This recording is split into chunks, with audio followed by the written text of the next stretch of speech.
زه د ګل په شان دنیا ته وم راغلی، ما خندلې قدرې نه و خزان راغی. هی د ځوانۍ مرګه هی هی. دا وګورئ که نه، ښایسته ځوان د دنیا نه لاړو، داسې ډېر ښایسته ښایسته ځوانان د دنیا نه لاړو. الله اکبر.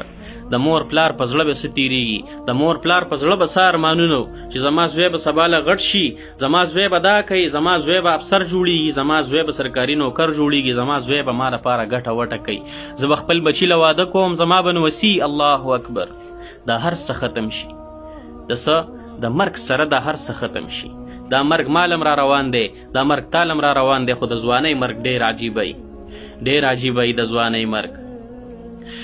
د الله جل جلاله عبادت په دې ځوانۍ کې وګوره، الله ته خوښ عبادت دا د ځوانۍ دی. ګورئ ښه، په دې ځوانۍ کې الله ته سجده ولګو، الله ته سر په سجود شو.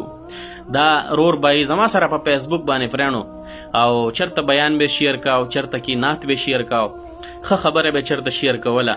نو د چې کله په فیسبوک دا ښه خبره شیر کړه، اوس دا چلیږي، دته پې ثواب میلویږي، دته پې ثواب میلویږي. که مونږ تاسو په دې فیسبوک کې غلط څیزونه شیر کوو، دا سبا له به مونږ نه یو، زمونږ دا سترګې به پټي او الله جل جلاله له بیا مونږ تاسو جواب ورکوو. دا وګوره ښایسته ښایسته ځوانۍ د دنیا نه لاړې، مونږ تاسو ټول د دنیا نه روان یو.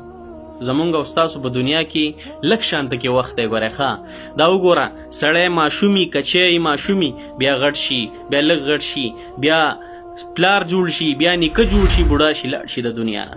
او د مرګ څه پته لګي، چا له راځي چا له نه راځي، د چا کم وخت مقرر دی چې مونږ او تاسو د مرګ دپاره تیاری وکړو. ګورئ ښه، مرګ را روان دی، نه ځوانۍ ته ګوري، نه غریبۍ ته ګوري، نه مالدارۍ ته ګوري، نه مجبورۍ ته ګوري، هیڅ ته نه ګوري. مرګ را روان دی، په هر حال کې مرګ را روان دی، د مرګ تیاری پکار دی.